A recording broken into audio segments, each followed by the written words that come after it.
Hey there everybody, it's Maggie from Personal Euphoria, and today we're going to talk about where you should place the ball when we're exercising with the ball. I have 3 balls here, so I wish I knew how to juggle because that would make a pretty fun intro, but I don't.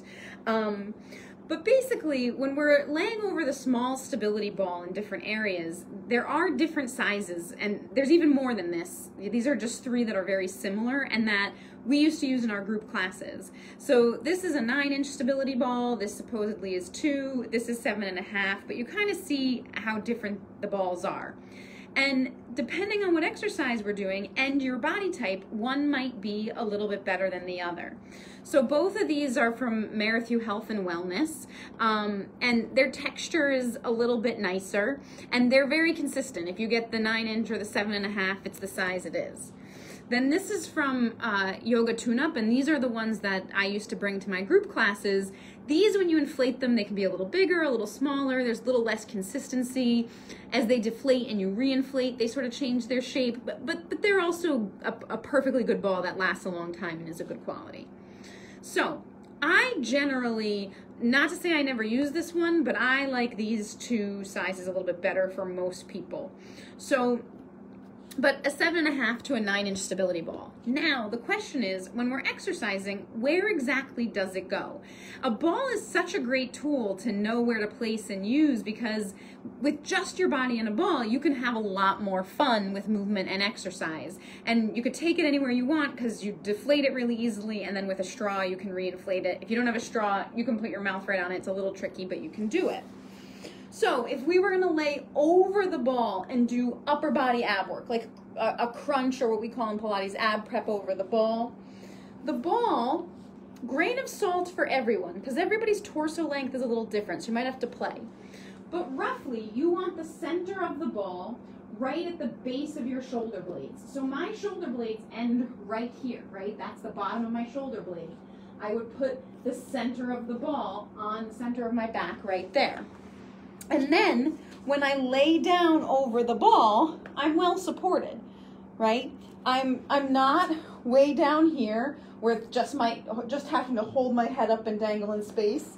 And I'm not way over here so that to even start the move, I'm really active, right? With it right at the base of your shoulder blades, it should feel like it props you up comfortably and supports you. But again, once you're on that ball, you might, in your body, have to go up a little higher or down a little higher because we're not all the same build, right? So base of the shoulder blades is a good gauge, but not a guarantee for everybody.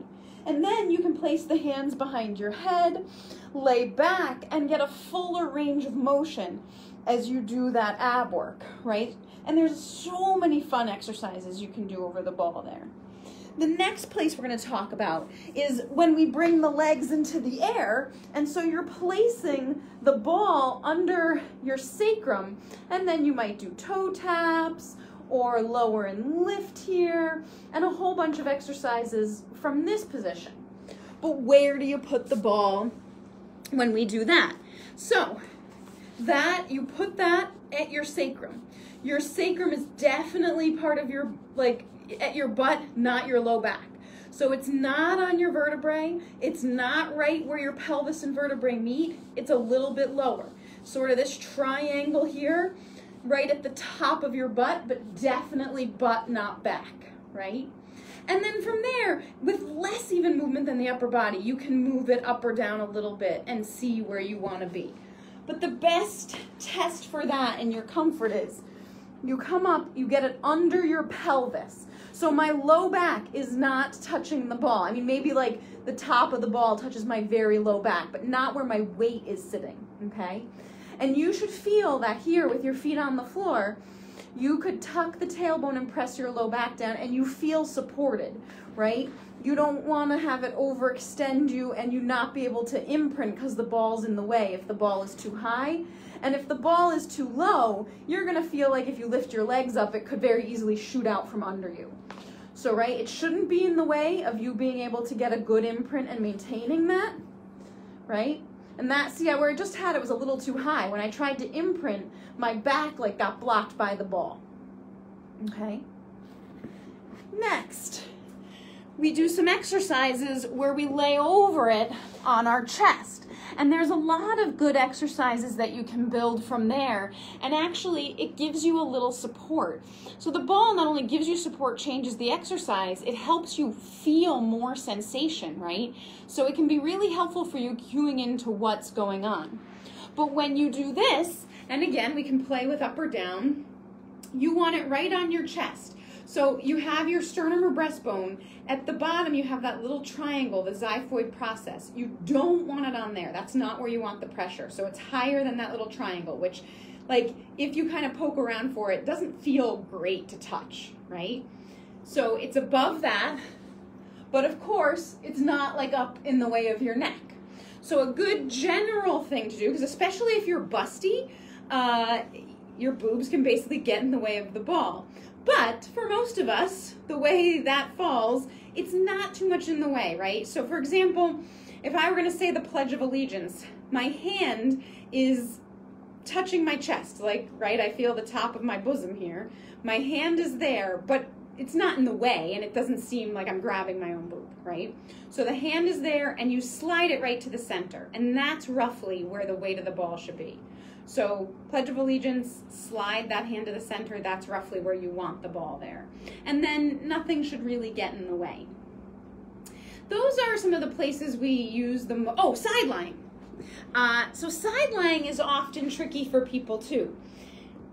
You want it to be under the base of your ribs, the brunt of your ribs, roughly at your nipple line. It shouldn't be shoved up into your armpit, but you also don't want it as low as your bottom ribs. So if you feel like, okay, here's my two lowest ribs, that's not where I'm trying to put the weight. So roughly the middle of your rib cage. When we side lie, you need your bottom leg bent back like a 4 and your top leg straight. If you try to straighten both legs, it becomes almost a balance impossibility. So you're lying sideways over the ball, and then just like everything else, you can try moving up or down an inch and see if it feels better for you, right? Just make sure that you can always feel a couple of ribs off the ball. So you don't ever want to scooch up this high, right, and try to lift from there. Because those ribs are floating, they don't have the same connection points, so they'd be a little more fragile. If anything, it would be better to make the mistake of being too close to your armpit, right? Because you should still be able to move if you've gone too high. It just might feel awkward. But ideally, the middle of those ribs, and then you lay over the ball and bend into it.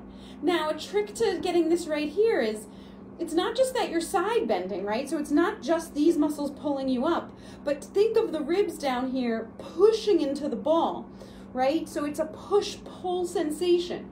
These pull you, and this pushes you to help you, okay? But again, you can play with that a little bit. It is important to get it like proper front to back too. If I'm too far back or too far forward, I'm gonna lose my balance on that ball. So the center of your rib cage, generally just out of your armpit is usually a sweet spot for people, but the length of your torso will make a difference, so you'll have to play. And then of course, we can do planks with the ball in different parts of our pelvis. Off to one side, off on the hip bone. You can even sit on the ball and do a series of exercises. So you would sit, and ideally, I'm gonna just open my legs so you can see it, but you can do pelvic tilts up here and hinging and increased stretches. So sitting on the ball is also an option too. And you'd put it basically right under you, centered, so you have a pretty good base. All right, so those are just a few tips on where to place the ball, especially since in class, we often go through that a little bit quickly.